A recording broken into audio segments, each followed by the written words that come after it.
Can't stop me now. Can't stop me now. My feet have come too far for you to tie 'em to the ground. Can't stop me now. Can't stop me now. Set my sights on where I'm going at. They turn it back around. Can't stop me. Good evening and welcome to the Technologist Chapter. I'm Aeson Knight. Of course, with me is the co-host with the most, Techy Joe. How are you, darling? I'm here. Feeling a little better. Good. Trying to at least. So, yeah, you're getting yourself in together and things are getting a little bit better for you, but you're having your annual sinus infection. I am, and this one's kicking my butt. Yes, but you have these every year. I can almost set my calendar by them, except I already have my planner to handle things. So, yes. Yeah. Damn, my hair's But getting no, long. it's been a little wonky. Yeah, it is. Yeah. Oh, yeah. So maybe that's what happened when I went to the head shop today. Y'all, moments in being partnered with someone, let me tell you, we have almost identical wallets. And when I say almost, one is brown, a very deep brown, and one is black. One is chocolate and one is slate. Yeah. So someone picked up the wrong wallet. Uh-huh. And someone decided that once they realized this, it was a wonderful idea to go to a head shop. Oh no, I didn't realize it beforehand. That's the thing. Oh, okay. How similar we are. I had to make it a run out because we were out of dog food. That's an emergency errand, so fine, I'll go do it. There's these big signs about this new head shop opening up, lowest state prices, yada yada yada yada, and I'm like, I think I'll stop in there. There are some accoutrements and some, knickknacks that I could use there. No problem. Mm-hmm. So I'm there. I get a pack of cigarettes because, me rushing out, I forgot my cigarettes. Mm-hmm. Fine. I'll buy a pack of cigarettes. I've been wanting a pack of cigarettes anyhow, and they had a really cool lighter that I thought was cute. It has sugar skulls on it in the middle of a freaking January. It's amazing as far as I'm concerned. So I check out. No big deal. Pull the card I want. Check out. Put it back in. Hit credit. Look at the other knickknacks and stuff they have. Go, ooh, that's cool. Ooh, I'd like that. Oh, that's a wonderful water fountain. On to Family Dollar. Pick up the dog food. Oh, they've got hampers finally back in stock. We need 3. Go up to the cash register and go to checkout. And I always move my card. The card I'm currently using always goes in the front of my wallet, and the other cards don't. They stay where they belong. So I go to open up the front of my wallet to get my card, and I look, and there is a bunch of other crap that's not mine. And I went, oh, shit. I have Joe's wallet. Credit. Finish my trips, come home, say, honey, thank you for going out today and picking up the stuff we needed. Uh-huh. He doesn't get this. No, it takes just a second. Yeah. Meanwhile, no, here's my problem though. See, I'm cool with the amount of similarity we have up to the front of our wallet. I'm cool with that. I'm just going, didn't you not have a moment when you looked in and the chocolate brown wallet had an even smaller chocolate brown wallet in it instead of your bright fuchsia purple? No, because again, it's right there in the front. All I gotta do is pull the card I'm using out. I don't have to pull out my mini wallet or my boy wallet. I just needed my card off the top. Oh, okay. Yeah. So yes, so this is my alibi. You heard it here. This will be downloaded and saved later. You'll be downloaded and broadcasted in 37 countries. Try me. Exactly. This is what I'm doing. Today is December 28th. And you're still living. We need a newspaper. Well, I'm starting to feel like maybe. But anywho, no, I was No just sitting problem there with like, having a great. husband. What? Love you, darling, but you buy us joint stuff all the time. What do you mean I buy his joint stuff all the time? We have wallets that are the same. Thank you for clarifying after going to the head shop what you meant by joint stuff. All I got was a pack of cigarettes and a really nice lighter. I did not buy any of the whatnots I wanted. I did not buy any of the glass sculpture I wanted. Although they do have some beautiful water fountains. Uh-huh. Yeah. Uh-huh. Yeah. I call bullshit. Now show them what your lighter does. No. It lights. No! All right. Moving right along.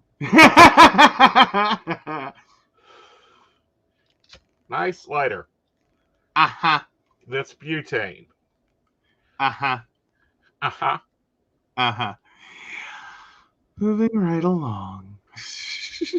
So how's your day been? Pretty good. We got over the holiday craziness, got back into routine, which is lovely. Started a new Fly Lady system modified because there's things we don't have. I don't have a washer to do a load of laundry in. We don't own a dishwasher. So I've modified some of that. I'm not doing the weekly zones because there's not enough house to clean one room a week. So I'm doing daily zones. Hey, there you go. Yeah, It works. it works. It does. Let's see. Moved into my big planner that's all but one section not personally printed. Mm-hmm. Got my personal planner all set up for January, and that takes a bit. I think I may start reserving 2 days for plannering. Okay.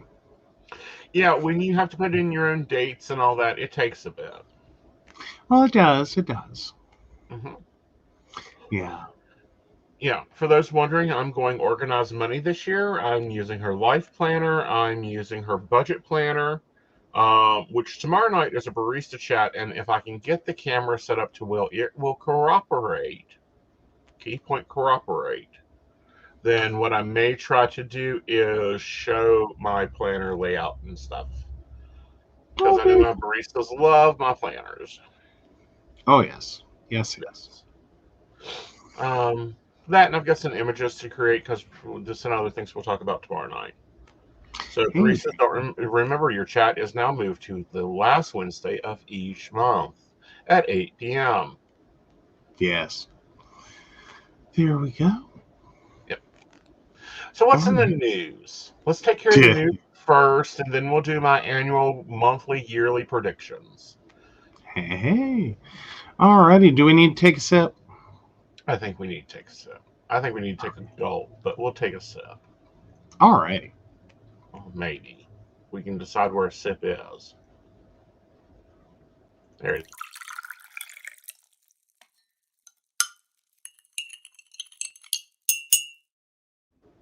All right. So, first up in the news, let's talk about Alexa. What do you got going on with her? She's done something interesting now. Well, apparently she told a 10-year-old girl to touch a live plug with a penny. So they've updated, Amazon has updated its voice assistant after it challenged a 10-year-old girl to touch a coin to the prongs of a half-inserted plug. The suggestion came after the girl asked Alexa for a challenge to do. Plug in a phone charger about halfway into a wall outlet, then touch a penny to the exposed prongs, the smart speaker said. So Amazon had fixed the error as soon as the company became aware of it. And yeah, it suggested this. And yeah. Yeah. But now let's look at why she just suggested it. This is the even deeper, detailed part. That the Alexa found the challenge on the web. It's a dangerous activity known as the penny challenge, being circulated on TikTok and other social media websites for over a year. Managing web security in an increasingly challenging Alexa, stop. We don't want to hear your rebuttal. Yeah. Metal contacting electricity exerted into live electrical shocks can cause electrical shock, fires, and other damages. Mhm. Yeah. So yeah, the joys of like these weird online challenges. Like this is up there with like the Tide Pod challenge and did not know there was a penny challenge. Thought we were all beyond that one. I mean, Right. personally, I think most of us learned this somewhere before age 5. Mm-hmm. Like I think most kids have a dumb moment. Right. And a fair number of parents are going to let you have that. Just be like, you'll not do that again. At least that was my dad's response when I tried to put a penny in a light socket. Yeah. Hey, I never did it again. Yeah. So, yeah. But yeah. I just, like, this has got to be really scary for Amazon. Because, like, this is like the downside of AI connected to the internet. Right. And on one hand, you don't necessarily want that AI to sit here and be super hampered. Right. In discovering new information, going off on tangents, being, more organic in the way it learns things. But at the same time, trying to get an artificial intelligence to recognize the problems with the things that it finds. Right. That, like, this is one in which, hi, you failed your Turing test here. Yep. Like, either that or she's getting snarky. Well, I think that this is just something that it's one of those realizing that that's not a human, that's not a challenge. This is also probably how, like in a year and a half, they had to probably go in and turn off the Tide challenge. Why? Because, everyone was doing that, or the cinnamon challenge, or the alcohol challenge. I mean, there was a lot of challenges out there. It's going to result in things. I mean, unfortunately, she scans the internet for challenges. It's part of her makeup. But they had to go in and do some. As soon as Amazon, what I do like about this is, as soon as Amazon found about it, they're like, "Oh no, you ain't doing that, woman. Come back over here. Let me fix a screw in you." Like, no, we don't recommend ever Right. doing that. But it does make you wonder if, like, there's a potential here. Right. That, like, you ask for a recipe, like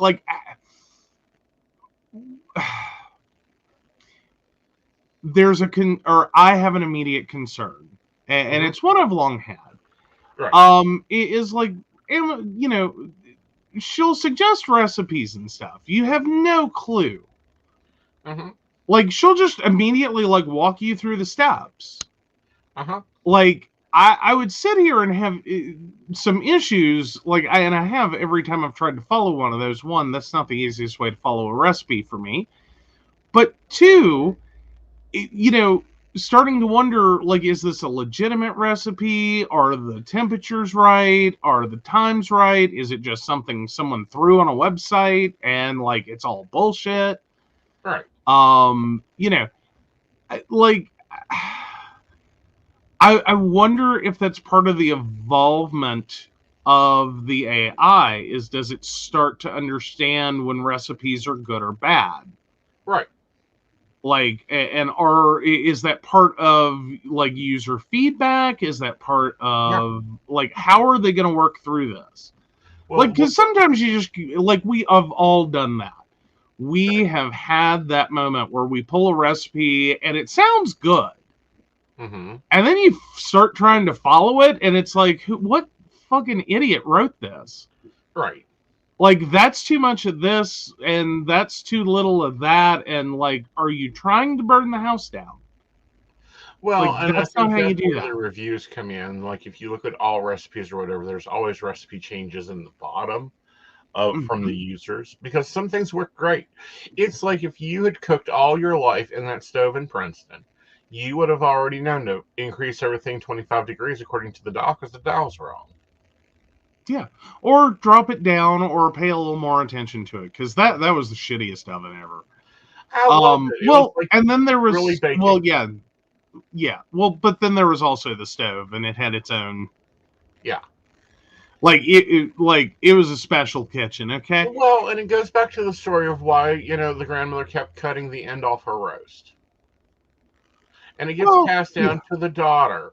And the daughter insists that you cut the end off to make it more tender. Then it gets passed to the granddaughter, who takes the time to go back and talk to the grandmother and go, why do you cut the end off your roast? Because it's too big for the pan I use. Mm-hmm. Like there's no great, yeah. Mm-hmm. Oh, yeah. Well, now see, or I find recipes from my mother, who was notorious for making margin notes that only made sense to her. Like, it was a great reminder. Like, once you understand what the margin note meant, it's a great, helpful piece of information. But for the longest time, I struggled to make my mother's banana bread.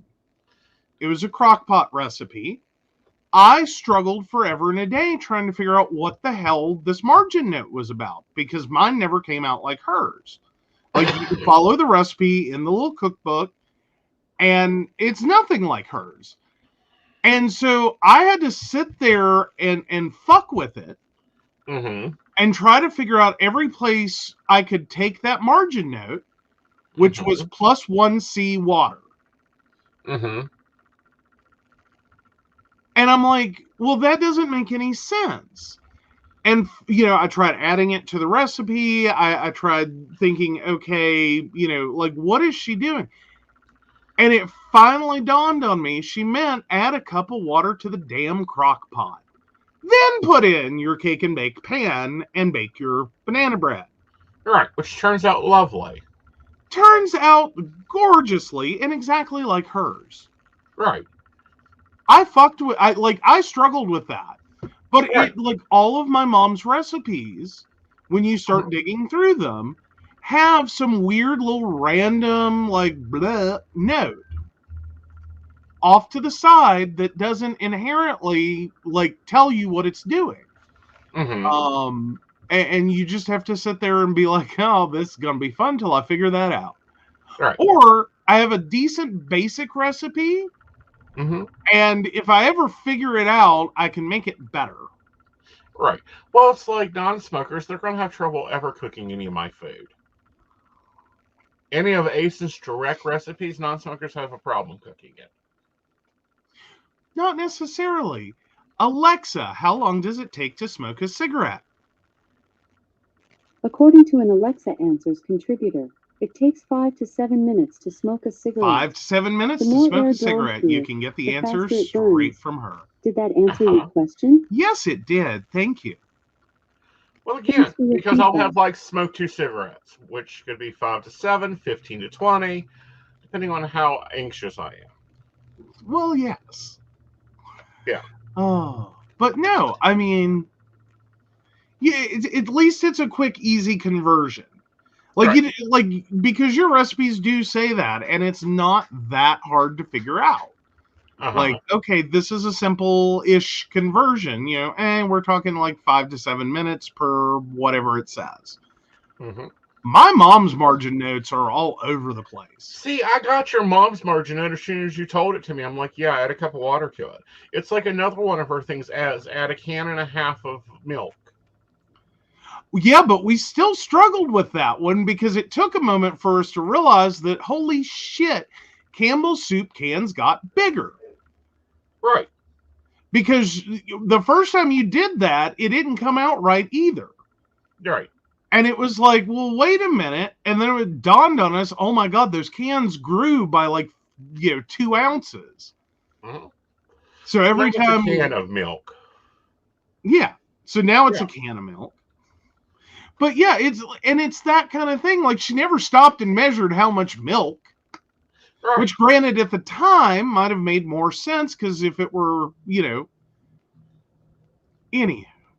Yeah. This is the trouble with some people's notes is it's it makes perfect sense to them. I get it, and I'm notorious. I make weirdo notes all the time, but like when you go to pass that down for a few generations, like who the hell's going to figure this out? And what happens when like one day a Campbell's soup can is like this fucking big, and that recipe now cooks for like 1 million? Well, 27, which it was originally designed for. Okay, so we have an audience question that's not a psychic question, so go ahead and read it for me. And I'm All going to right. take it before we switch stories. All right. So from Mike, I did an investigation with some friends at a school, and we used a multimeter. The base reading was 0.05. The place had no electricity. So I put my hand over the device and it would jump up to 12.5. When my friends did it, it would be at a 0.05, but when I get near it, it would go up. I did a live feed and my friend caught it on camera, but he was far away. Can you explain this to me, how this is possible? Sure, Mike. It's quite easy. Psychic energy in itself is what will conduct that. You apparently was conducting or reaching out energy. Your mediums talk about dimming their light when they don't want to be when they don't want people showing up, or brightening their light when they want to do a reading. That occurs. K2 meters, I get to have fun with all the time, and I've done it myself. And all you do is you're either pulling or pushing energy, and it'll cause it to go up, down, all around. This is why, if you have a psychic or a sensitive on an investigation, they should be separate from the equipment, because they can influence the equipment by their body modulation, their energy, their force. Any of that will affect that equipment.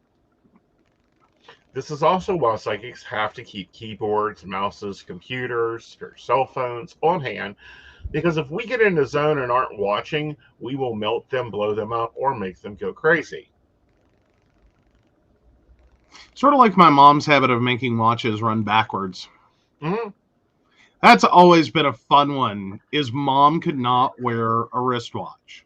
Mm-hmm. Like and I remember this because she had this pendant that was digital, and had like a piece of, I think if I remember right, had like a piece of packing tape on the back to specifically insulate it. So she could, like, I always thought it was the weirdest thing. Like, I never actually saw her do it, but that was the explanation I got from her, was that watches would start running backwards. And I'm just like, oh, that's not creepy at all. That's just a change in polarity. Yeah. It's still a little weird. Right. This is why a lot of times, actually, the only watch I have gotten to last, and it's probably because I don't wear it a lot, is the MFX Fit, or whatever you got me. The Fitbit the Amaze knockoff. Fit? Yeah. Well, yeah. But that one also has a plastic back and no. Right. Well, there's one metal contact. Yeah, but it's the sensor. Well, no, it's the actual charger. Okay. Yeah, you have the prongs for the charger against your skin. Right. So I don't know. Maybe that's why yours doesn't run down as much, or runs down more. I never can keep up with it. Never runs down as much. I mean, it runs down like once every 4 months. Yeah. Yeah. But yeah, I don't know. I'm just saying. But no, that's why the multimeter messed up. That's why you can sit there and play with them. If you don't have friends that know that you can do it, you can sit there and literally, boom, boom, boom. All right, I'm going to open a ghost portal, touch the meter, and it'll go freaking haywire. Yeah. Well, and we are all natural conductors. Right. The human body's a natural conductor. It really, truly is. And capacitive touchscreens actually rob energy from you.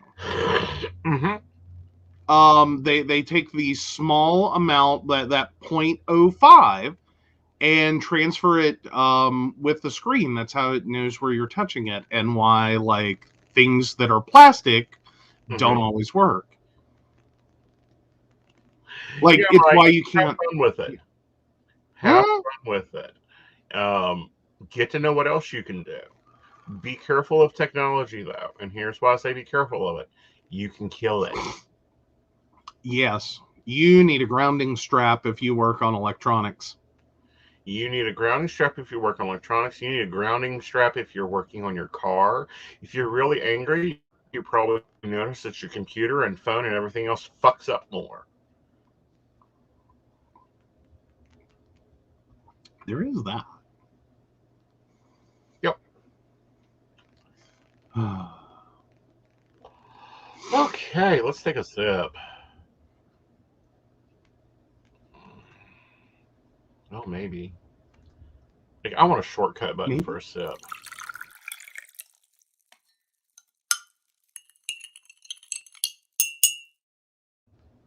Hey, it's possible we have Okay. one.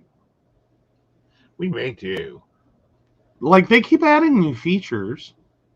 I know. We could- Once they add me a command panel, I'll be so happy. All Oh. right. So then, let's see. Where do we want to go next? Let's cover Harry Reid. For those that do not know, Harry Reid, senator, dies at 82. He was from Nevada. He grew up poor and worked his way through things. He was supposed to take. We assumed that if the Democrats took the Senate, that Reid would take the head of the Senate, but he didn't. And, he'll be greatly missed because he pushed through some major rulings. He steered the Affordable Care Act. He steered the rescue plans. He had been being treated for pancreatic cancer, which was diagnosed in 2018, but lived to see Los Angeles Airport renamed for him earlier in this month. The death was confirmed by a statement by the governor of Nevada and Senator Chuck Schumer of Dedicate of New York. And the majority leader. Mm-hmm. This is another era closed in the Senate. Yes. Well, in a 34-year career, that's I just have this moment though of, as much as we may personally appreciate the policies and such that he worked on. He's very much was at that milestone a career politician. Right. Not that he didn't work for good things. Right. But at the same time, he is part of that kind of status quo thing that we've long had in politics. Right. That does, not that he didn't work on good things, but right. Yeah. There's a lot of other career politicians that it would have been better to see go. I mean, 2022? Right. Calling 2022. But no, that is unfortunate though. It is. Because he's done a lot of things. He's one of those old deal makers. Like we saw at a Bird. A lot of people don't like Bird's politics. A lot of people don't like Bird things. But Bird done a lot for this state. Same as, Reid has done for Nevada. So it's going to change the surface of the Senate. How so, I don't know. But we will see. Absolutely, it is a sad day. Granted, he had stepped down in 2016, right? After being left blind in one eye, right? So, I mean, he's been out of politics for a few minutes. He has, but he was still making deals. Like I'm still saying, even at Old Boys Club is Old Boys Club. Yes, and probably a little bit unfortunately. I mean, I'm not saying there's not a value to someone being in politics for that long. Like there inherently is. There has to be. And I'm sure there was a lot going on behind the scenes. It's just, ugh. Oh. Sometimes I often wonder what our legal system or what our legislature or legal system even would look like if we did not have career politicians. Well, I've always wanted term limits. Mhm. I think that we have it for the president. We should have it for everybody else.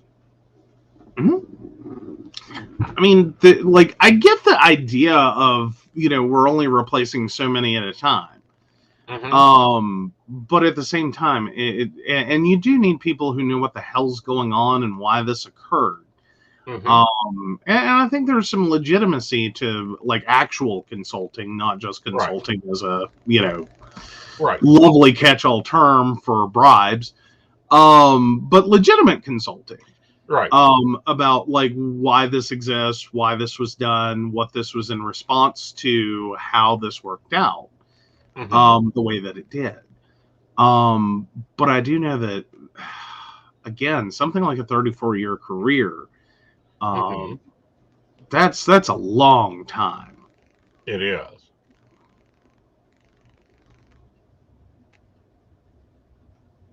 But I do hate that for his family, though. Right.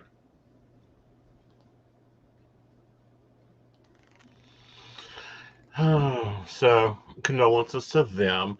You have a tech news piece that I want you to talk about. It is in your private chat. This is an important one. Bleeping computers. Oh no! LastPass users warn their master passwords are compromised. Oh, goodness. So many LastPass users report that their master passwords have been compromised after receiving email warnings that someone tried to use them to log into their accounts from unknown locations. The email notifications also mention that the login attempts have been blocked because they were made from unfamiliar locations worldwide. Oh, how the hell? Oh, so yeah, it's being reported all over the place. But now LastPass says it's credential stuffing. So LastPass investigated recent reports of blocked login attempts and determined the activity is related to fairly common bot-related activity, in which a malicious or bad actor attempts to access user accounts, in this case LastPass, using email addresses and passwords obtained from third-party breaches related to other unaffiliated services. Ooh, yeah. Yeah. Yeah, that's, yeah. Really, LastPass? You're not paying it. I'm a little troubled by the fact that LastPass, which will commonly alert you that your various other passwords that it stores, and those of you who are unaware, LastPass is a password storage app that allows you to very quickly and easily enter your passwords on websites. It'll auto-generate. We love it. We use it. It took him a while to love it, but he's gotten there. But no, they will tell you that your other passwords have been compromised, that you're, that you're in a data breach, that your other passwords are, insecure in some other way, and let you know when your information pops up in all kinds of different breaches. Even if it's not affecting a current password, it'll let you know that you showed up here. I find it really sad they never bothered to check their own master passwords for the accounts and be like, but I find it great that they are blocking it. Yes. Yeah. And granted, multi-factor authentication does truly help. It really does. But yeah, I don't. A fair number of people that use LastPass do have that turned on, but that's not always the case. So if you're using LastPass, please turn that on. It works in a couple of different ways. Right. And I will say this, if you're able to, and the app you're using has it, go biotech. I'm loving my biotech apps. Gotta love, well, the biometrics, yeah, using Yeah. your fingerprint, yeah. Yeah, let them copy that. Well, yeah. I mean, not that that's impossible. That's a Mhm. whole separate discussion, though. Uh-huh. Like there's a few ways around that. But generally speaking, it's a very secure way to secure your stuff. Right. So, yeah, definitely recommended. Definitely do that. It does make it faster and easier. Mm-hmm. It really, truly does. Really, it does. It'll actually be really good. I love it. I love using it for a lot of things because there's no way anyone can hack into my fingerprint. It does make it, yeah. Well, I mean, they can hack off your finger, but Ha, let them try. Let them try. They won't want it. It's a hell to paint it, and it's cranky, and it's tiring, and it doesn't really help you with hitchhiking. aw. Well, that's just a very sad thumb. Mm-hmm. Aw. Oh. Alrighty. But no, Alrighty. that's a wild one. Yeah, very much a wild one. Very much an insane one. All right. So give me a moment to get everything pulled up where I want it. Alrighty. Because we're moving into looking at the year where 2022 is upon us like a dragon plague. Like, this is our last psychic coffee shop. We do have one more episode of Mountain Bears coming up. And I wanted to do some yearly predictions looking at some astrology and stuff. As soon as I can find up the astrology. Oh no. Uh,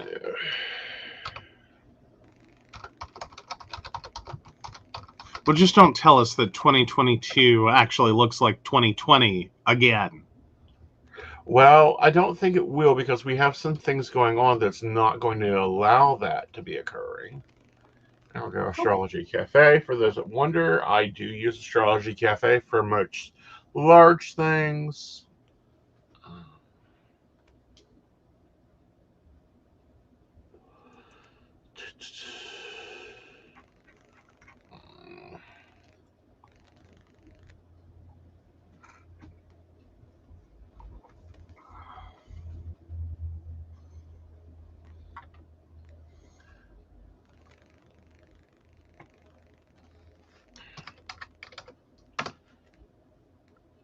There we go.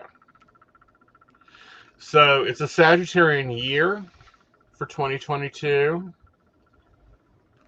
which will be a little complicated, a little all over the place. We do have Venus going direct, which will be lovely. People can stop having their problems. I hate when they move shit around. You get used to where it's at, and it's like, oh yeah, we stuck it over here because it's a new year. Oh no. It does happen. Mm-hmm.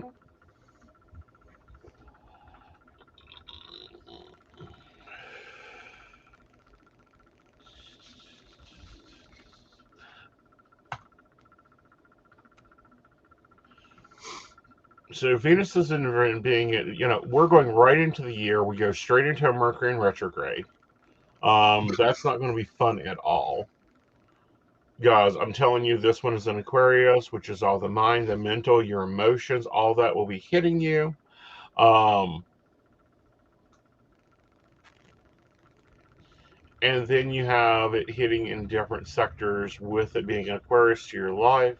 So be bracing for that. By the end of the month, Venus comes out of retrograde, which makes things a little bit more easier for your money department and also your relationships department. You'll stop overthinking as much as you are. Well, okay. Well, I just have to ask real quick. So that Mercury in retrograde, like how immediate? Like we talking about the first, like dead on, like are we gonna be sitting there watching the ball drop down and it's gonna be like 5, 5, 5. It'll go into Mercury in retrograde goes in three times. January 14th, it'll end on February the 3rd. Then you have it hitting again on May 10th, going through June 2nd, and then again September 9th through October 2nd. As a special treat, ring in the new year, the final Mercury in retrograde in 2022 will be on December 29th and end on January 18th. So yes, Wait. we will technically have 4 Mercury in retrogrades. Wait, what? One ends on January 18th and then another one starts on the 24th? No. What? The first Mercury in retrograde is January 14th to February 3rd. Okay. Then you get a breath.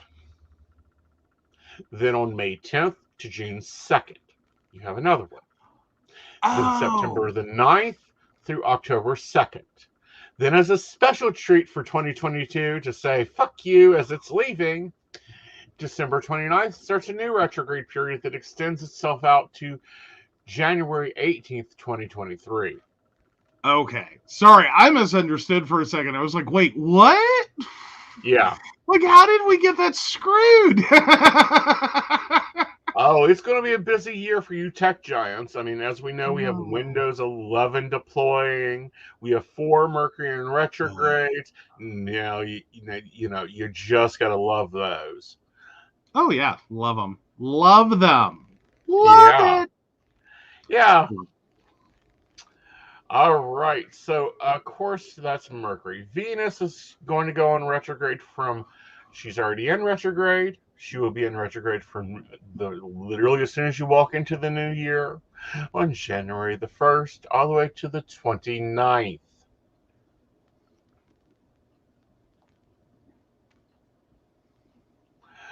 Good old Mars. Mars is a pain in your ass. It will go into retrograde in October. Look for battles, arguments, fights to be occurring on October 30th all the way into 2023. Jupiter controls our view of ourselves. It makes things bigger. It makes things brighter. July 28th through October 23rd, he's going to be in retrograde. He's going to be retrograde in Pisces. Well, no, that's not Pisces. That's Cancer. And apparently he likes going in retrogrades in either Aries, which that's where he starts at, and he ends up in Gemini into almost Cancer. And then he goes back to being normal by the end of October. Saturn. Nobody likes when Saturn's in retrograde. Prepare for it on January the 4th, 2022, in Aquarius at 25 degrees all the way to October 23rd. Now, Saturn's the taskmaster. So, with that being 140 days of retrograde, it's going to be very much boom, boom, boom, boom, booming you. It's not going to be a happy time.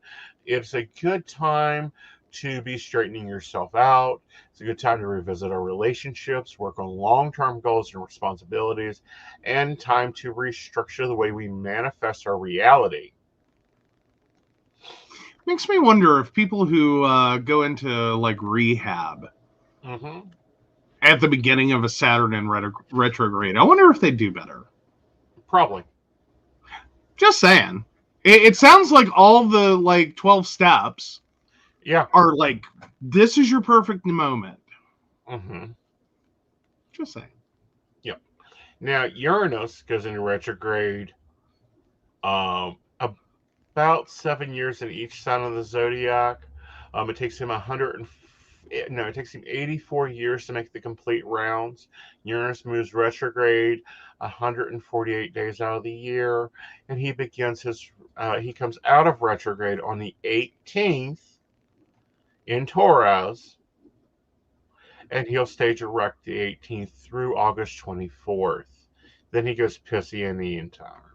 So January 18th through August 24th, the internet may be nice to you. After August 24th through January 1, you're going to have problems with the internet. Oh. Neptune, another one of our long-range planets. Um, every year for about 150 days, Neptune is in retrograde. He will be direct until the June 28th, so that's going to be easy. Pluto, the planet of our undoing, where things go to die, goes retrograde on April 29th, so that's when stuff starts falling apart, things get mystery. It's a good time to reflect on how we're doing with changes and transformations. So that's our retrogrades for the year. Ouch. Yeah, Like, that's a lot. yeah, that's a lot. Like, so how bad are the overlaps, though? Oh, it's going to be a packed year. Like you may need a freaking, you may want to subscribe to my YouTube and my Instagram to be kept up to date on where the planets are doing what. Of course, the baristas gets it a lot. They get a posting normally every month about what's going on so they can set their plans. And that will be going up as soon as I get it produced to me. It's not a chart I conduct anymore. I wait for the program to conduct it. So hopefully that will be soon. Oh wait, let me bookmark. Yeah, it's already bookmarked. I kind of feel like if we had pre-looked at the 2022 forecast, we would have probably included a bottle of lube for baristas, so that as you're getting fucked through the next year, maybe it'll help. So yeah, I'm not sure what happened there. He dropped out. Maybe he's back. There he is. I'm back. So sorry. Did you even catch what I said? Something about a bottle of lube. Yeah, I think that if we'd looked at this forecast earlier, we would have sent our baristas some lube. No, we would have sent them a discount card for your services, darling. You're going to be busy most of the year. Well, there's that. And of course, baristas get the benefit of premier services from Joe. If you're local, we do accept shipped orders for repairs. Mm-hmm. And I will help you remotely find somewhere to take your device. Yes. Like, one of our baristas actually got that. It worked out so beautifully, too. Mm-hmm. Like, they said, "Hi, I'm here." And I went, "Really?" Yeah. I know a shop there. Mm-hmm. Strangely enough. Mm-hmm. Go check them out. I don't know if they can help you, but check them out. Whatever they recommend, go for it. Like, right. I trust them. Well, and again, they actually had a really good experience. So yep. So we're going to do some hot takes on some situations and look at different things for the tarot view for the year. We're just going to do a 3-card spread. First, let's start out with the government. Let's see how the U.S. will fare in 2022. Tower, death, devil. This is my prediction: Tower, death, devil. Aeson may sound very congested. Aeson is not very congested. Aeson is doing really well. He does have his earbuds in, so he talks a little differently with that. All right, so looking at the government, we're going to do the easy 4-card spread. Of course, the government's focus will be on the family this year with the 4 of Wands. Coming up, we do have a lot of the 7 of Wands, so a lot of people are going to be asking for our help. A lot of people are wanting to figure out what opportunities they want to get out of us. Up first is the 9 of Cups. This is the bartender's friend. Communication will need to be our focus this year. Maybe talking with your constituents, listening to them. Hello, Joe Manchin. You have a Twitter account. You've been getting DM'd. Pay attention. And by the end of the year, we will be walking away from things that no longer serve us. With the 8 of Cups here, we may see the end of some problems, end of some programs. We may see the government go, well, fine, let them kill themselves. All right. Yeah. Can't we get rid of like crappy programs though? Like, close some tax loopholes, please? Yes. I've always been one for the flat tax. 9% flat tax, 1% goes to the state government, 8% goes to the United States. Actually, people would actually get more money and the government would make more money. Yes. Yeah. Very much so. Like, that's the one time I almost voted Republican is when I believe it was one of the doctors that was his main platform was to change the tax code to a flat tax. Oh, wasn't that Herman Cain's platform? I don't know. It was 2016. It was a very scary year. I'm thinking that was the Herman Cain idea Right. or discussion. But Right. yeah, there's been a few politicians who've proposed that. Oddly enough, they never make it out of the primaries, and they tend to be shunned massively by billionaires everywhere. Exactly. Funny thing. Can't imagine. Very funny thing. All right, so let's take a look at the stock market. It's always changing and it's always fun. So how's the stock market going to be this year? All right, I'm going to warn you guys, what's pulling up is not really good. So we're going to watch March, and here's why. You'll see why. First, we have the Queen of Cups here. She's the lady holding on to too much emotions. There is a lot of emotions going on, a lot of emotions being tied to the stock market. They keep hoping for days gone by. Then we have the Three of Swords here. Things are falling apart, heartbreak. I would not be surprised if we don't see a downturn in the stock market with the Three of Pentacles. This is the Robin Peter to pay Paul card and the Three of Swords. So if you're in the stock market and you're not in it for long haul, I would be securing your assets. Because these two cards together is cover your damn ass because everything's going to be heartbreak and destruction. I feel like there's a big player within the stock market that's going to come up being phony. So this will be, what was that back in the 80s? Enron. This could be an Enron situation. This could be something really boom. Very downturn. And then by the end of the year, most stock market people are going to be calling their astrologers because they're going to be looking for guidance because they ain't going to know what territory to go into. All right. Yes. Well, suggestions of, are we talking about like a Black Monday kind of?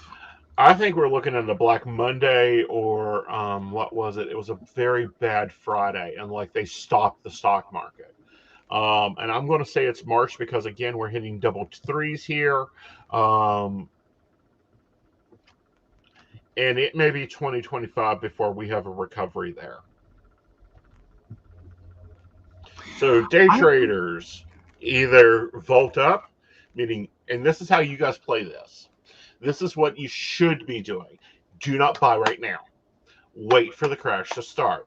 Buy at the end of the crash. Make your money on the upswing in 2025. Especially if it's, and that's kind of a big thing when it comes to investing is, always look for the opportunity, but moreover, look for the, look to be not trying to make money to eat today. Right. But for the longer haul, at least. Right. Like, I mean, I know we're supposed to do a bunch of disclosures about this is not financial advice and blah, blah, blah, blah, blah. Right. But this is kind of economics, like investing 101, like finance 101. Like, this is what you do. And I will say this, and I gotta say the following things, so I'm going to say them. One, I am not a stock advisor. I'm a psychic. If you want a stock advisor, go watch another podcast or actually call a stock dude. Two, any information that I'm giving here is supposed to be for entertainment purposes only, but I'm telling you in March we will have a stock problem. So either get ready to buy into the stock market in March or secure your assets in long-term investments. All right, so we covered the government. We covered the stock market. What else do you want to look at, Joe? Healthcare. healthcare. Is 2022 the year that we finally figure the fuck out how to do Medicare for all? Like, I want to know that. Like, is that a 2022 item that we can finally get to? I have one more after that. No. Okay. Healthcare is going to have a very large problem, and here's the large problem. I don't think they've got the money or the staffing. They are too detailed oriented, and it's going to be very much stress and worry for everybody. First up out of the gate, we have the Queen of Cups again, showing her ugly face, holding on to old emotions, wishing for better days, wishing for older times. We have the Three of Pentacles. We know that they are short on staff, they are short on beds, and they are short on doctors. We have the accountant getting too stuck in the money and the money play. We have too many people worrying and stressing, not really doing anything with that. And then by the end of the year, we have a judgment call. This is a renewal, a revamping. Okay. Okay. So, I'm just curious, that renewal and revamping at the end. Right. Does that mean that's potentially when someone starts to really consider it, maybe? Or is that That's when like they we're start going to looking at change? changing systems. Okay. Okay, All because right. they have to. Yeah, like this doesn't Okay. work anymore. This isn't working anymore. Nobody's Oh. coming into a profession. No one wants this. And 20% of the labor force has left the healthcare in the past 2 years. Yeah. That's some big ass number. Yep. And you can thank the lovely Republicans for that. Oh, hell yeah. So my next one is, and this has been a hot topic one in the news. So part of the Biden campaign promise was that we were going to get cancellation of student loan debt. Mm-hmm. Where's that one at? Because he's taken a lot of flack for like, hi, you went in almost a year ago now. Where's that cancellation of student debt you promised all of us? And don't take that as like I'm anti-Biden. I'm just saying I'm with everyone else on that one. He does is being blocked by a Senate and a turncoat Democrat. All right. So right now we have the Five of Cups looking at what you don't have instead of looking at what you do have. So he's looking at different alternatives of what he can do to do this and how to get around the Senate. Because he doesn't have that exact control to wipe it clean. He may have graces there. With the Ace of Swords here, it is a new battle, a new idea, a new way of doing things that will occur. It does create balance. It's a more balanced system. It's a more balanced thing. I don't think he'll be able to completely erase everybody's student debt, but he'll be able to take out the majority. The problem is he's got to get around the misers, the people to go, oh, but we won't have money if we forgive the money that we already spent out. And it'll break the So what I'm looking at is possibly a Social Security style student loan program. Ooh, with the Page of Pentacles showing up here. So the fifth card of this is the Page of Pentacles. That's a new financial opportunity. So I'm going to say new program. Ah, good deal. Yeah. Very cool. Yeah. And honestly, can anyone say that I'm sorry, I took out student loans in the year 2000. It was already a predatory nightmare. We were being told about all the predatory scams that were going on. Has anyone when was the last, does anyone know is what I'm asking, when the last time this wasn't a predatory nightmare? 1973. I've been curious. Yeah. I just can't. When the Department of Education began allowing third-party loans. Like your loan is not a first-party loan. It is a third-party loan. Yeah. Well, it's originally backed by the government, and then, it's got a third-party servicer that is... Yeah. Right. Yeah. All right. So let's see. What else do we want to look at? Let's look at our favorite topic. What's Brittany going to be doing in 2022?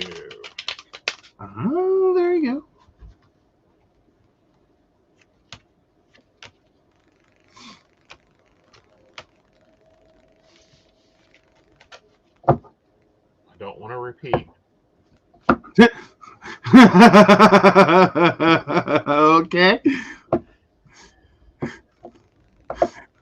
Was your deck giving you a little bit of a That's repeater the there? answer. Yeah, and I'm like, tell it me to anything different. Oh, okay. Ooh. All right. So, of course, we know that she will get married in 2022. She will start a new project. There's a new album coming. I think she'd want to do a tour, but I don't think that she'll do the tour. She becomes the diplomat and just gets things settled. I think this is Michael Roosevelt stepping up and going, all right, let's just get this shit out of the way so you can go live your life. Mm-hmm. I would also see a new money opportunity. I would also think that you're going to start seeing more Britney stuff. When I say more Britney stuff, we all know that her licensing deals are very big.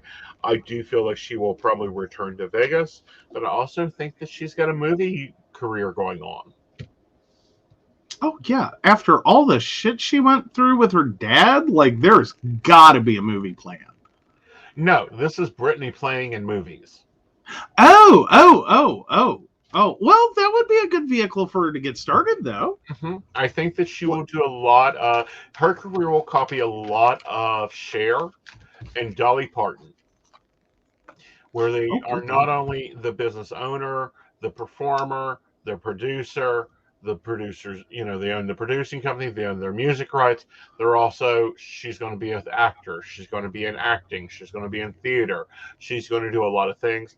When we look at the new husband, he is now fiance, he'll be husband.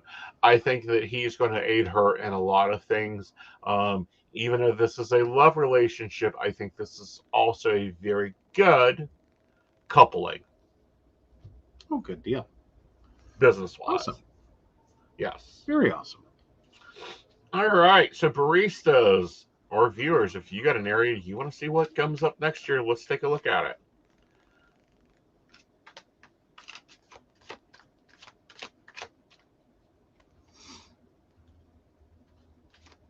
Oh, definitely go Britney.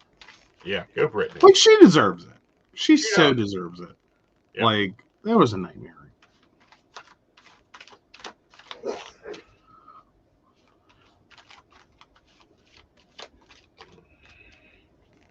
Okay. Let's take a look at the film in general, the film market, because they're having a very big problem. Oh, that's a personal thing. No, I'm talking about just an area of the world. Facebook user. But let's take a look and see how our Britain's going to do. Because Hey, Charles. Hi, Charles. How are you, darlings? All right. So Britain this year, we have the Magician as its lead card, meaning it can take on everything together. We also have them taking on a lot of stress and worry. They're overtaxed themselves. They will be looking for guidance. I would say this is a connecting with others guidance, trying to work within the UN, not the European Union. And I do feel like they may get a little down depressed with the economy. So go for it. No, I was going to, I've got a question when you're done with this one. Okay. For a next topic area. Okay. So what are we looking like on the peace versus war front? Like we are finally pulling out of one area. Like, are we getting ready to be world police again? We've always been world police because we're the ones that started the UN, so that makes us cheap cop and body washer.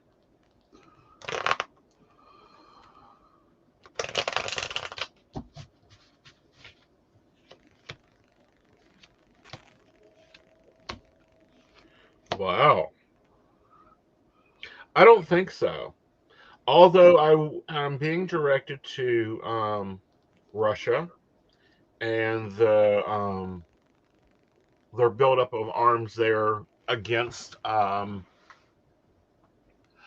is that little smidge of a country? The one they're always trying to take over. What, Bosnia? No, Russia and Czechoslovakia? No.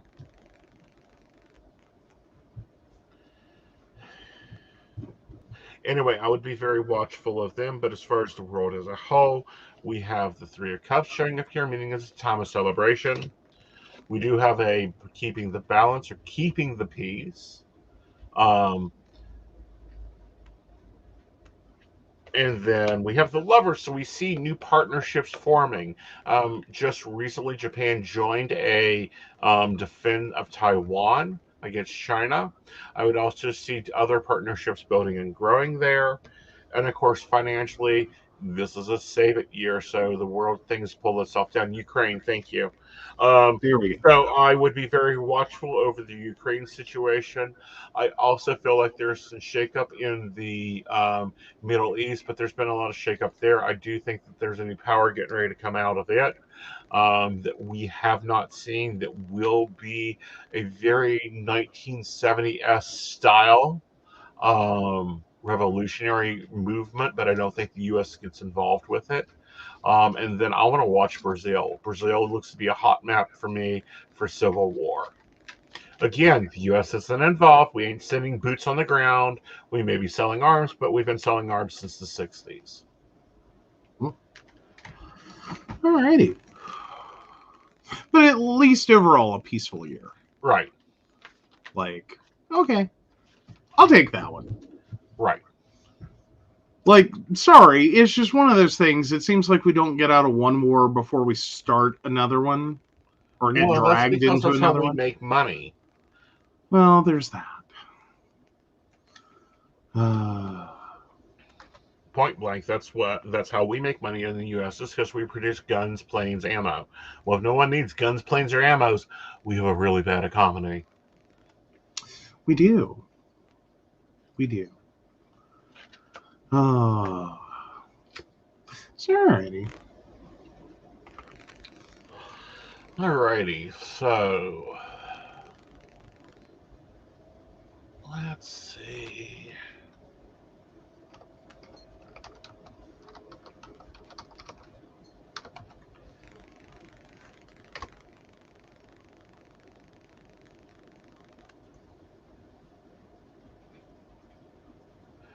As far as the job market, I feel a lot more moving to being at home.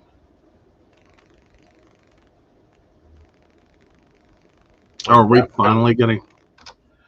Yeah, that starts being the negotiable point. Like, nah, I won't take your job. Yes, you're paying me more, but that means I have to go into the office 6 days a week. I'm not interested in that. I do think we take our lessons of COVID and move forward with it.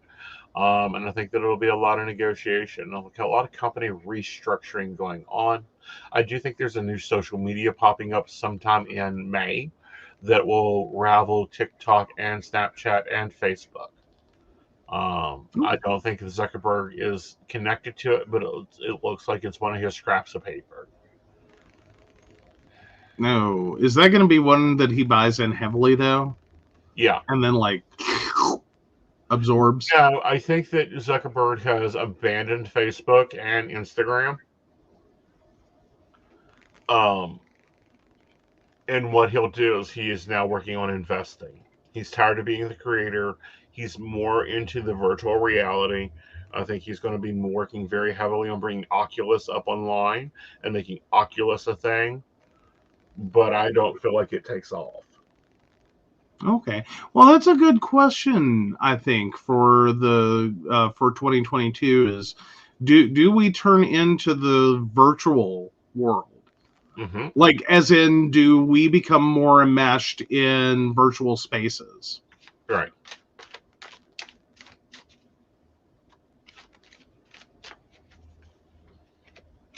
Yeah. And a more simpler outer life. Okay, we'll be finding the balance in it with the Pinnacle showing up here. The Six of Cups remind us of the childhood innocence. So it'll be a little bit of pulling us together, putting things in comfortability. A lot of focus on family and family connections and building that virtual family so that, yeah, grandma can be across the country, but you can still have video chat with her easily. interactions with her easily, and she's very comfortable interacting with you that way. And of course, cash is king. There's money there to be made. They just have to build it. This would even be like second life, work life. Oh, wow. Yeah. Well, I've been wondering if we would start to see more of that the workplace especially would move into a more virtual space.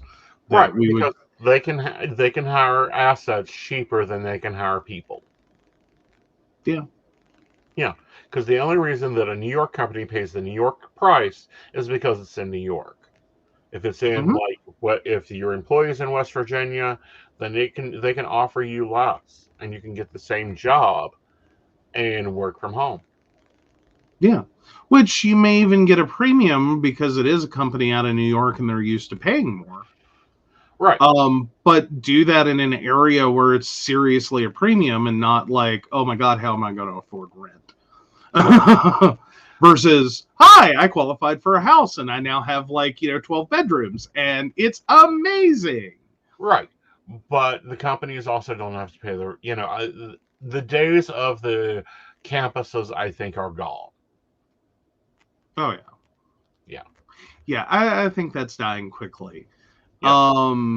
Well, and that kind of makes me want to circle back because of something Charles just said. And you've said as well is that effectively was, Zuckerberg dumped us. Yeah. Do you feel like that's actually what's happening? Like he is outright just like, I'm done with this. Like Facebook was a good idea, but like the scrutiny, the congressional hearings, like all this crap, is that where that's at? No, he's a creator. He's a creative spirit. He's a creator. He is not a long-term growth person. Okay. It's like he's an artist in a webby world. He can create something. He enjoys creating it. And once it's innovated to the point that there's nothing to redo, he's ready for the next painting. So basically he a baby daddy. Yeah. Like he knock you up and then he'll be nice to you for 9 months, but then somewhere around age 1, he's going to be like, bye. Right. It's like when what is his name? Windows dude. Oh, Bill Gates. Yeah. Yeah. Yeah. Yeah. Yeah. Yeah. Bill or Gates Steve Jobs even. Steve Jobs was really oddball for that. Right.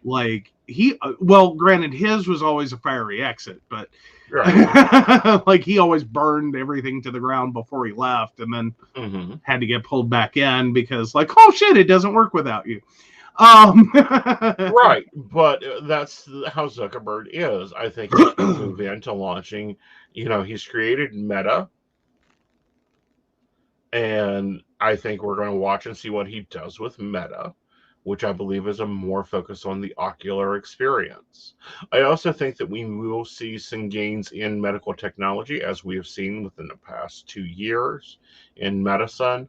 I think we're going to see a different oxygen delivery system. I think we may even see a different BiPAP delivery system.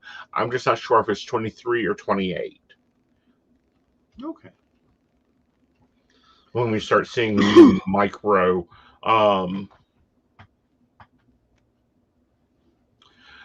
machinery being brought into it.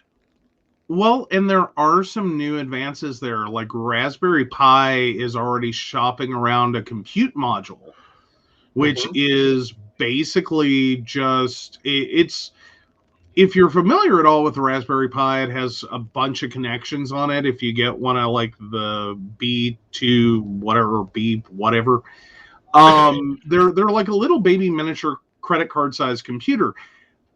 They've gone one size smaller than that and stripped all of that out, and these are actually control modules that literally are meant to be, a brain, but not connected to a monitor.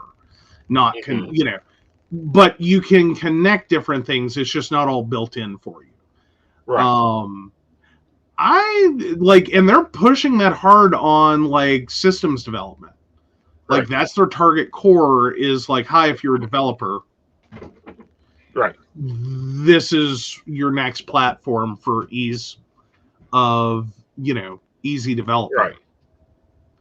I like Qualcomm series of hardware. I would almost go backwards even a little further and go, I'm wondering if Raspberry Pi or Raspberry finally got the right idea of what Windows Embedded was supposed to have been. Mm-hmm. Like, that was supposed to be the great big giant, like, savior of hardware. That you would have this mass ubiquity that everyone could develop for, that would be, commercial machinery. And then we ended up with ATMs that had to be rebooted constantly. Right. Like, it wasn't a good plan. It didn't work out right. It was, stuck in the land of Windows problems at the height of their worst, like, experiences. Right. So like Microsoft. Oh, sorry. I was just going to quickly say Microsoft has that kind of unfortunate ability to be too soon. Right. So here's the fun part. 2022 is a 6-year. So with a 6-year, it can explain multitude of changes and adjustments from the 5-universe year brought to us in 2021. It'll be a large focus on community and community building. Many people will meet could change the fate of roles played in your development as an individual. Act as a catalyst to help you transform into a person that you're meant to be in this lifetime. With it being a 6-year, relationships are on the wind. I think marriages will go up. The growth is not comfortable sometimes. It's a process. But there's a large focus on building community, building families, finding harmony. That'll be trending this year. Oh, very nifty. Yeah. So that's our astrology, our tarot view, and my predictions. And yeah, Charlie, it's all a damn game. Money has been a game for years. Finances have been a game of years. Social media has been a game, and it is a game. Unfortunately, it's a very crazy game. Mm-hmm. Mm-hmm. It is. And it took me working for a debt collections agency to even begin to understand how ridiculous some of the shit is. Mm-hmm. Like, you want to talk about a game? Debt collections is a fucking game. Mm-hmm. Like, it is. It's like Grand Theft Auto. Really, is the closest thing I can compare it to. Mm-hmm. Is like you get bonus points for, like, beating up pregnant women, like you do. Like, it's a very weird. Right. Yeah. It's a weird game. So what's your predictions for 2022, Tech Boy? Oh, what's my predictions for 2022?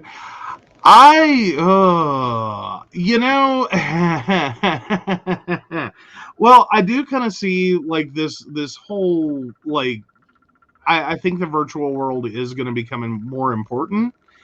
Most definitely. I think we're going to start moving away from a physical appearance, like web stream, like we're doing now. Mm-hmm. Kind of workplace, and more into an avatar based environment in which people interact as avatars, and there's a little more ubiquity, but there's also a little more privacy. In terms of, like, the rest of your surrounding life, especially in a work from home environment. I think we're gonna. I think this is the year we finally start moving towards that. I don't know if we accomplish all that. Somehow I think Windows 11 is going to be the most, like, under-adopted operating system we've had in a while. I know that Linux is currently massively increasing market share in terms of the number of people using it. And that's kind of been the benefit of a lot of like the hardware that's been coming out is like Raspberry Pis and things like that, where we're finally starting to see that traction. I'm starting to wonder if we're not going to see a massive explosion, especially with like all the issues that Windows 11 is currently reported to have. Especially with older hardware. Like Microsoft's betting a lot that people are just going to go buy yet another new computer in like the last like 3 years. Because there's been a lot of computer purchases. Like, and I know I've kind of experienced that on like my professional side with clients who like had just or had recently bought new computers, and then the pandemic hit. So those office machines, of course, they don't want employees taking home because they're desktop machines. They wanted to get laptop machines. And then, like everyone was in a scramble to buy any laptop. I'm sure a lot of those are either not going to be compatible or they're going to require a lot of effort to be compatible with Windows 11. I'm starting to wonder how soon we're going to move out of the Windows sphere. Like, I think I'm kind of afraid Microsoft jumped the shark. Right. And they just finally, like, screwed themselves straight out of existence.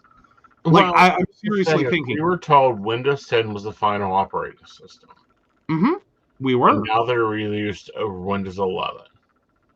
Oh, yeah. Yeah, we were told that was going to be the last one. It was kind of cute and funny, like Windows, like OS X, 10 and 10. One Roman, one, So we thought we were out of this, like, perpetual change. Like, we were just going to, like, start getting a lot of updates. Right. And feature enhancements and no big, giant, massive shifts. And then they turned around and did a big, giant, massive shift and said, oh, that like 1-year-old hardware you have, it's totally fucked. Yeah, like, I think they're buy rushing stuff for this. it. Oh, yeah. Yeah. I mean, part of me thinks it's a technological good. But at the same time, like, I get what they're doing. Like, professionally, I get it. I understand it. It's not a bad idea. I think, though, that effectively they're going all about it wrong. Right. Well, see, my view of it is Windows 11 is going to suck. There comes a Windows 12. Windows 12 is wonderful. Yeah, but I'm personally, on the personal prediction side, I think it may be too little too late by the time they get there. Right. Like, that's what I'm afraid of. Like, unless they're going to pull a, like, Windows, like, first edition, second edition, like, oh, we fucked up. Here you go. Like, we fucked up. Here you go. And they, like, split it into 2 different forms. One is a high security version that requires the DPM modules and, does a lot of higher security things and is geared towards people that have the hardware. And then a secondary version that's kind of more like, oh, here's the new features. Your version of Windows isn't quite as secure. Right. I think is the only way they pull this one out of the toilet. But if they go headlong on this, like, no, we're gonna push this idea really hard. There have been too many new computer purchases in the last few years. Like, I just can't see people being like, oh, I'm gonna go spend another $600. Right. But we see this at Mac all the time. And I think that's what they're betting on, is there's going to be PC people that are just PC people. It's caused me to question whether we want to look at Macs. Yeah. Yeah. I mean, it's kind of a sad day. I've never been a huge fan of Mac hardware. I really wish Apple would get it through their heads, which I think maybe they did, and that's part of their system on a chip. Like, we'll take that back over, thanks. approach that they went into this past year of Mhm. like, no, we'll produce our own shit from now on. This Intel deal was bullshit. Right. Which is where they ended up. Because like Apple's been lagging. Right. Like it's not like their stuff is so horrible. It's just it's lagging behind. Right. Like you're trying to really push these systems. Right. Like you are driving a Prius, motherfucker. You ain't towing shit. Real true. All right. So you done a deep dive on something earlier. Take it away. Alrighty, do we want to take a sip before we hit it? Sure. Alrighty.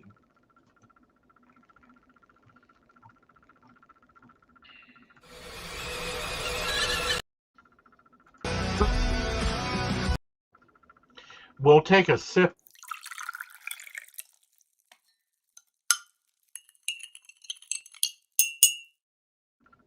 God. I think we choked on that sip. Well, we choked on the hot sip because it was a hot sip. There we go. So, alrighty, I keep seeing this in the news, and I just hadn't had time to sit down with it. And had we even talked about it? I don't believe Like so. with each other? Yeah. No. So, oh, here we go.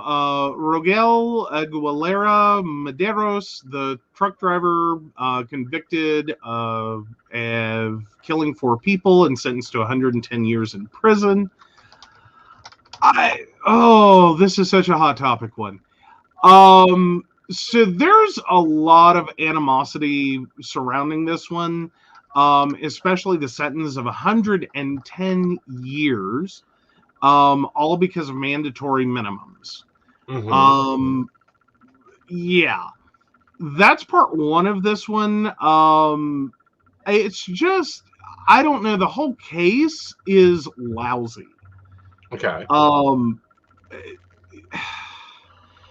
So effectively, he was a truck driver out of Houston, Texas.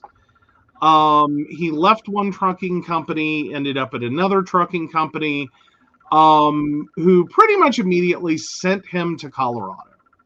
Mm-hmm. A territory he had never driven in, had no clue what he was doing. It's questionable whether his English was good enough to really understand road signs in English. It's very clear his skills were not, like he was not properly trained to handle this truck through a mountain pass, Right. on a descent. And we see this. Yeah, we live in West Virginia. We see this shit all the time. Like, we joke about it at this point. Mm-hmm. Like, not that it's funny when horrible accidents happen. It's just you see truckers and you know when it's their first time. Well, not only that, but we see truckers on roads that aren't meant for truckers. I.e., 612 is not a trucking route. It needs to have a sign that says no semis. No.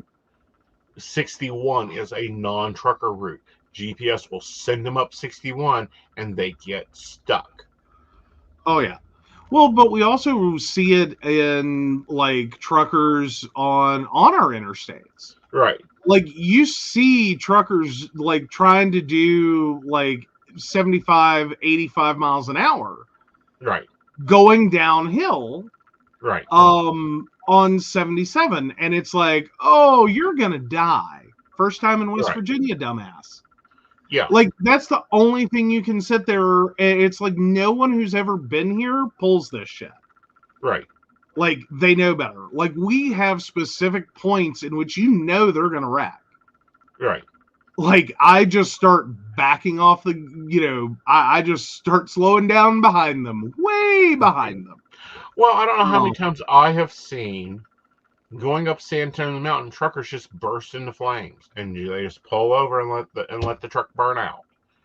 Mm-hmm. Like, at least once a day, there's a truck that catches fire on Sandstone Mountain. Oh yeah, yeah. And that's basically what happened here. Is this was his first time. The company sounds like a total shit show that he worked for. Mm-hmm. I don't think they remained in business for 24 hours after this Mhm. accident.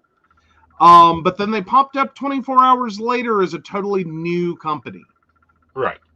Totally different, like, DOT numbers, all of that. Mm-hmm. Basically to escape any liability, any potentiality they were going to get drug into this. Right. And it was a small company. It looks like they've been cited so many times Right. for issues with their drivers, issues with their trucks. It was like, I just kept sitting here reading through all of the information for this one going, this sounds like a mining company. Yeah.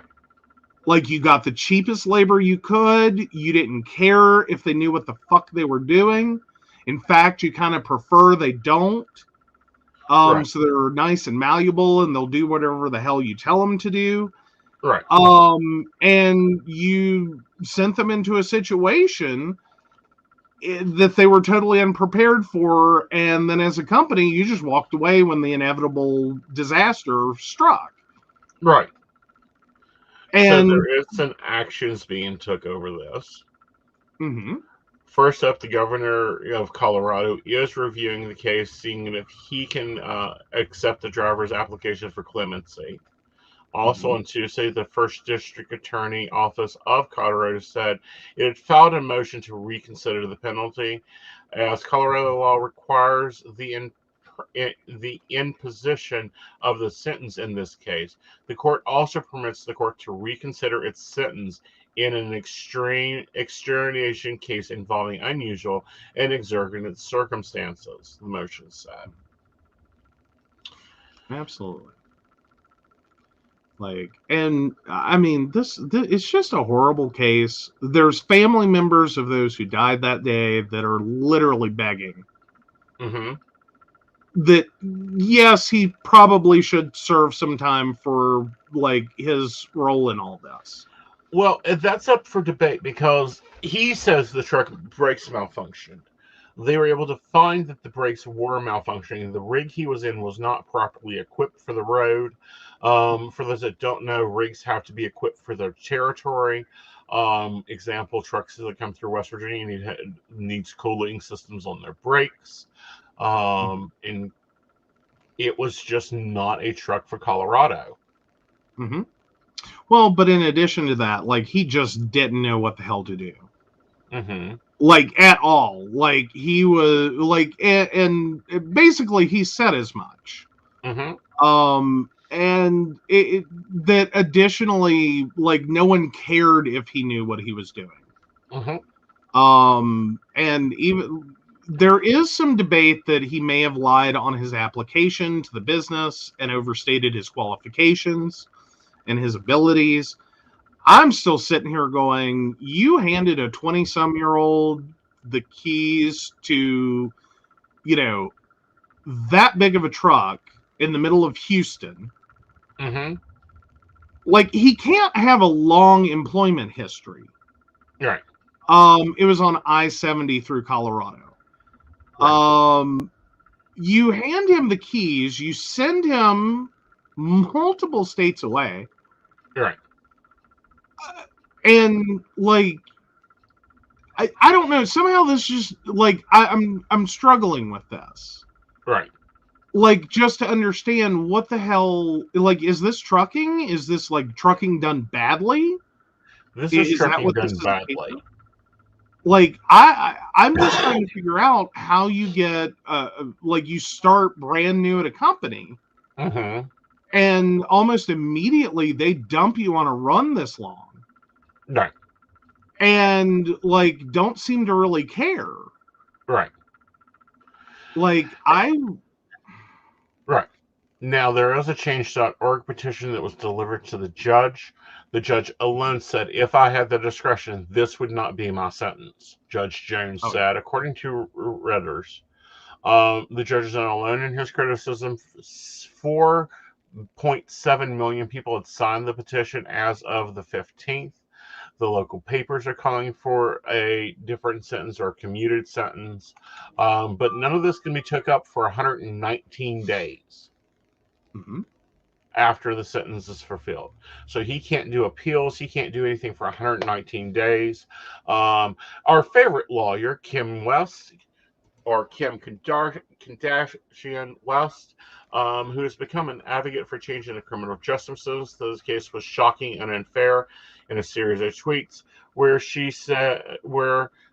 has 70.8 million followers. Mandatory minimums take away judicial decision and need to end.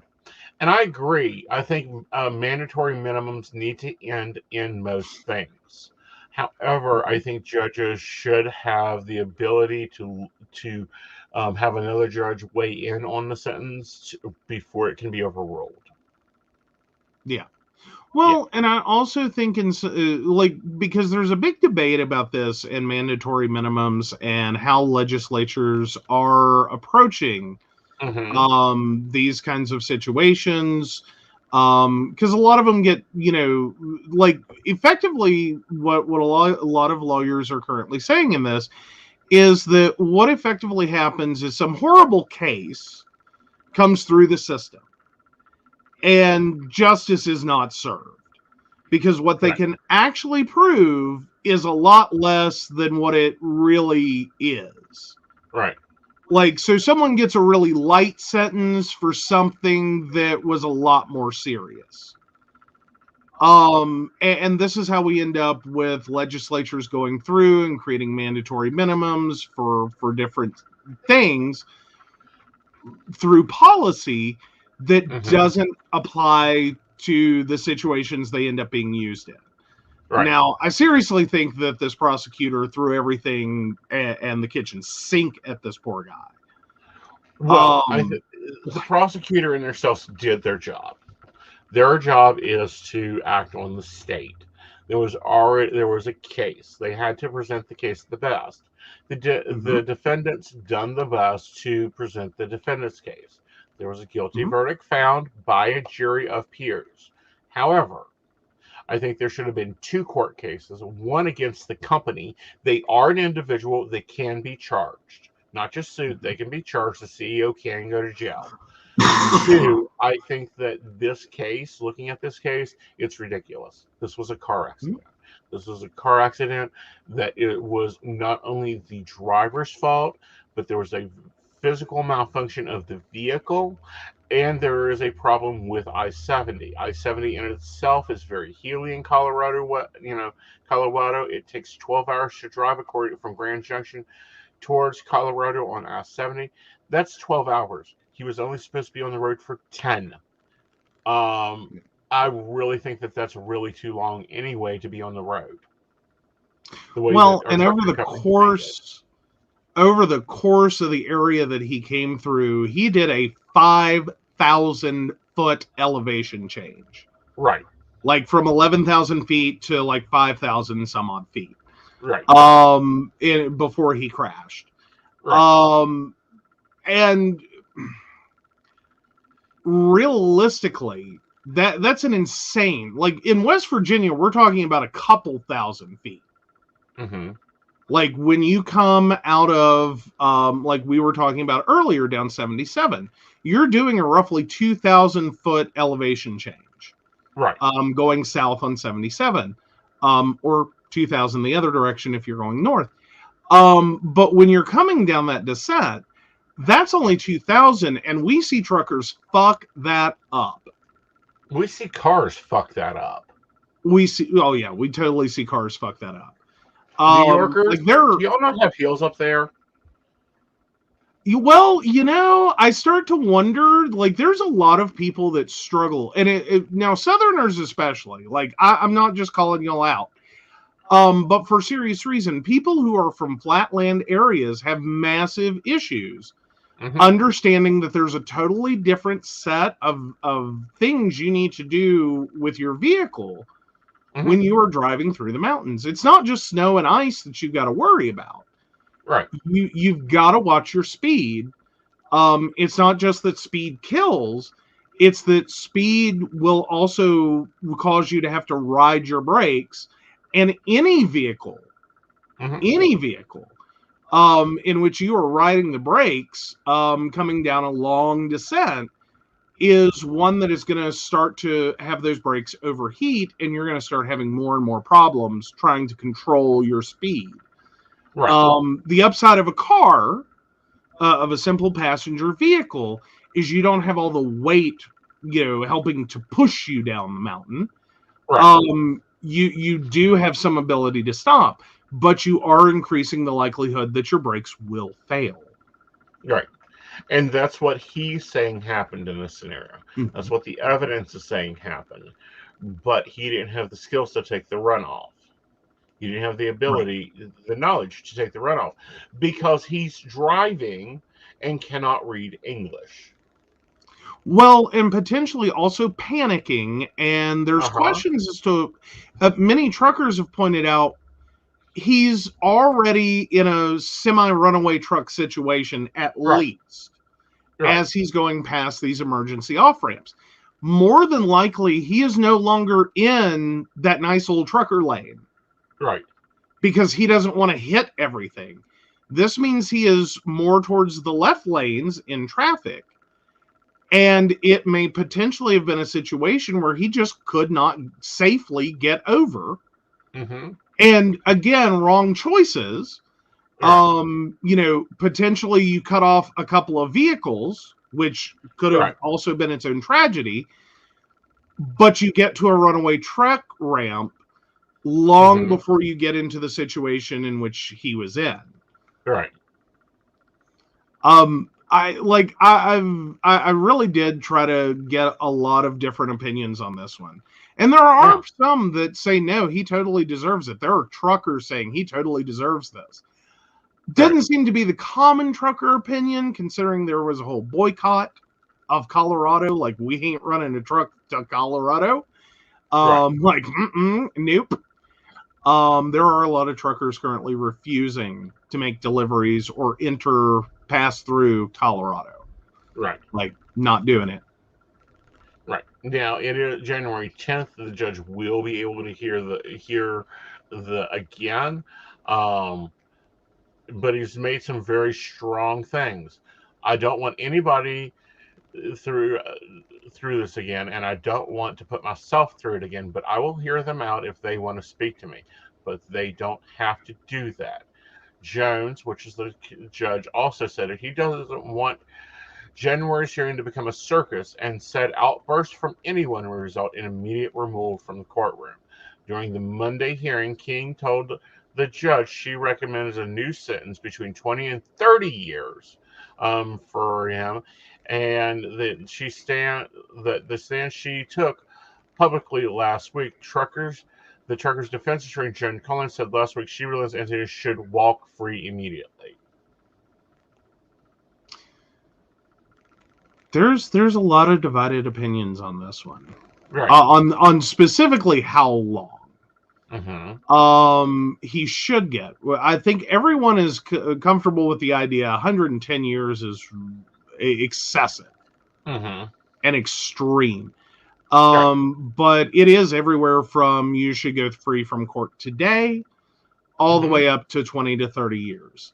Right. That's a large divide. Right. I don't. This is the question I want to pose. Truckers are professional drivers.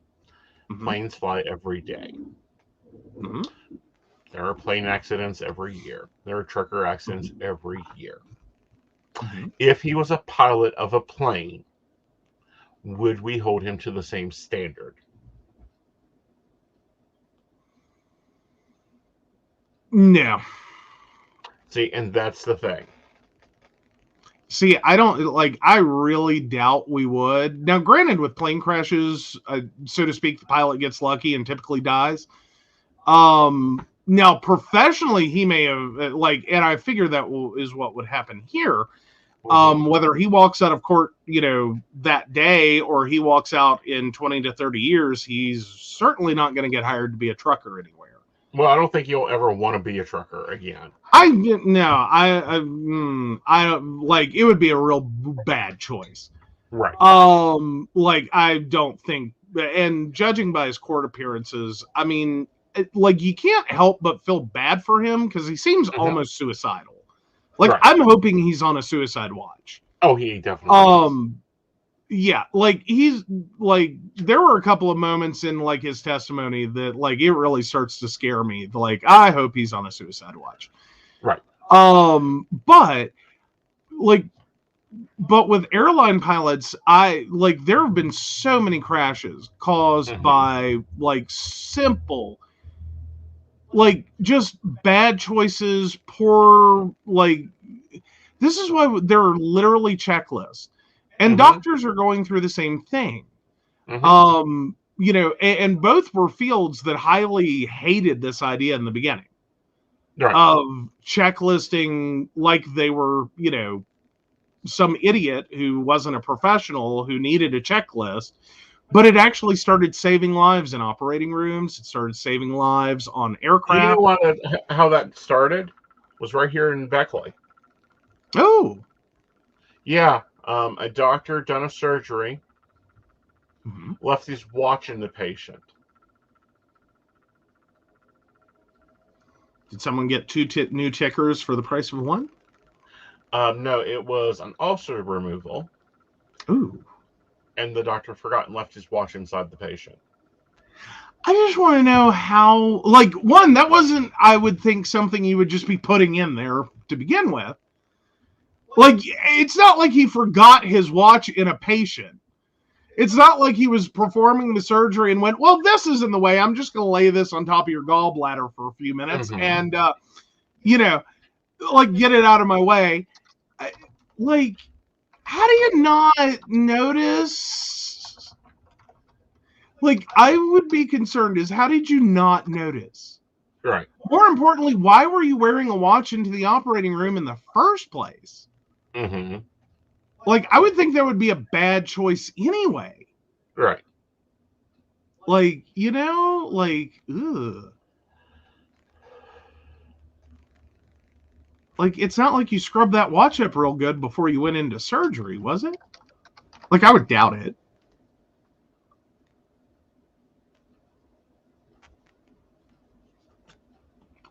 Like, that would be my concerns is how much was that patient exposed to just through that watch?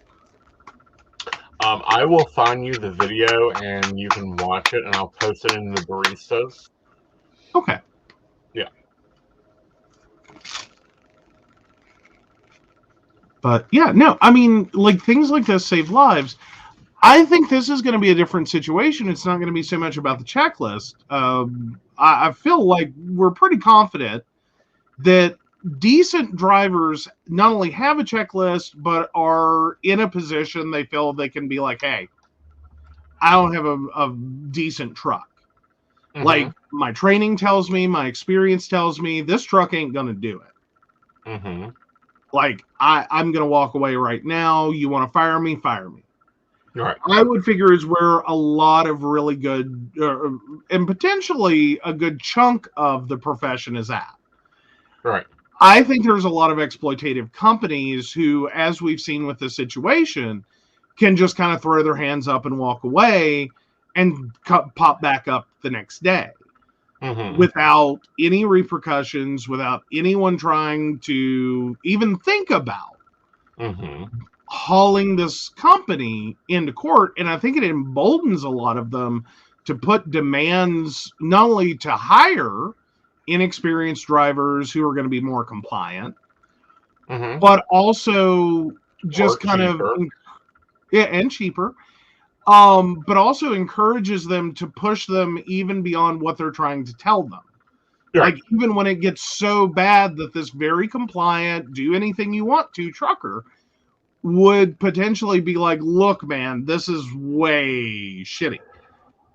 I think they really look to exploit. They just keep going because they know there are no repercussions.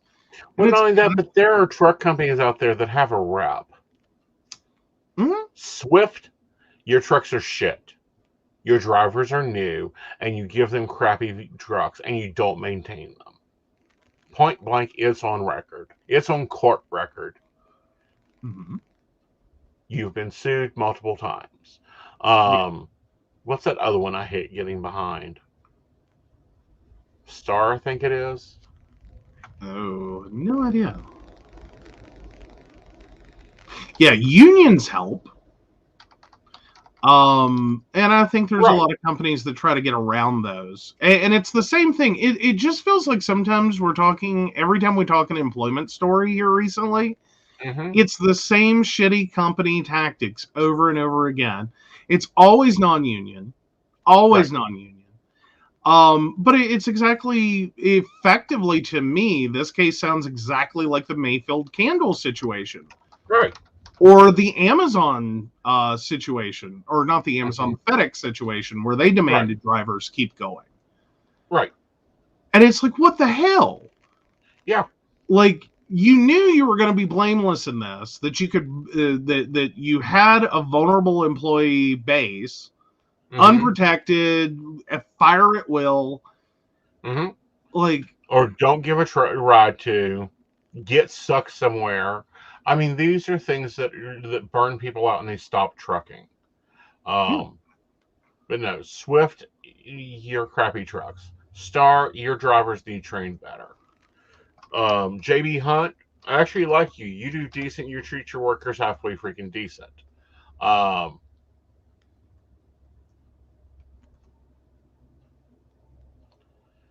uh, I don't know, and I just have different opinions on a lot of trucking companies. I think all truckers should have to be unioned.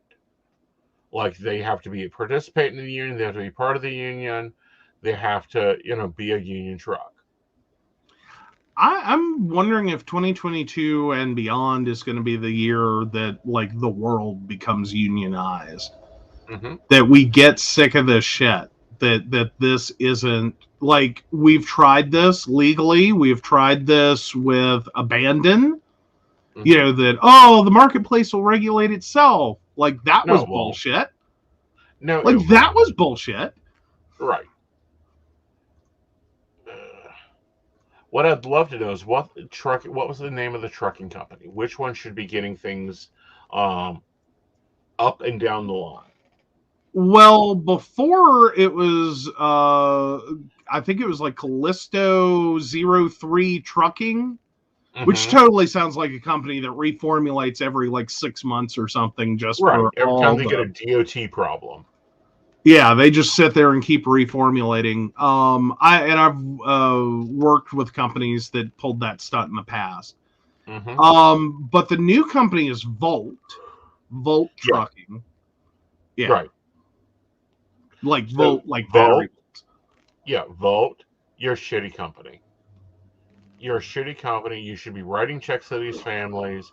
You should be running for the hilt, and you should be paying for the legal fees. Point blank. And you should have Yeah. to be unionized. I Yeah. think that we are also going to see gig workers starting to unionize quickly in guilds. Like, that way they can share benefits, they can share knowledge. The psychic injury and stuff, I have always, always, always, always would love to have a psychic union. Or a psychic guild, and it be the governing body, and it be the place where psychics turn to when they need training, when they need. We could have a lot of power, even on healthcare. Yeah. And personally, I'd like to see it split up a little bit. Like, I don't want to see the creation of like union monopolies. Mm-hmm. Like, you know what I mean? Like, just in case, like, you have bad blood with like one person in the union, like, you should have the ability to go somewhere else and be part of a different union in the same field. Right, but I don't think like Teamsters should take over the psychic industry. I don't think that steelworkers should be representing the psychic industry. No. I'm still weirded out by like the fact, like everything that the teachers union covers. Mm-hmm. Like, that's scary in West Virginia. Yeah, they even cover Like- like coal mines because they got the union. They were the ones that formed the union. Yeah, it's so freaking weird. Mm-hmm. Like it's a little weird. Right. But no, I'm hoping that's the future, is that Right. we do end up replacing this idea of like wage and labor and state unemployment boards and things like that, like trying to regulate the workplace. Mm-hmm. Like, no, that Well, I failed. think they need their check and balance. I think they need check and balance. I think we need wage and hour, but I think we need union on the other side of that. Oh, Point hell blank. yeah. One for the company, one for the employee. Oh yeah. And apparently in New York City there is something called the Freelancers Union. That is awesome. Yeah. All right, guys. It's been a great evening. It's been a fun evening. We hope you've enjoyed our predictions. Come back and check this out in like 6 months. Let's see what happens in March, because that was my big thing, was March is going to be a changing time. So take it away, Vanna. Alrighty, so we do want to thank Beverly Walker, Mika G, Kathy, Mary Winfield, Brenda Bryant, Ashley Guest, Shannon C, Shannon D, the ever wonderful Lady Gwendolyn, and Charles Shaw. If you'd like to learn more about the show, about us, about how to become a barista and receive all of those wonderful benefits that you get by being a Patreon sponsor, please visit us at PCSPnetwork.com. Yep, and just as a reminder to our baristas, we are having our Zoom meeting tomorrow at 8 p.m. Bring your coffee and your notepad. We're going to be talking. We're going to be talking about changes with the networks. We're going to be talking about everything else. All right, guys. Absolutely. Good night. I'll see you either tomorrow or Friday. Bye, y'all. Bye. This is the calm before the storm. You know what's coming, so be warned. You can't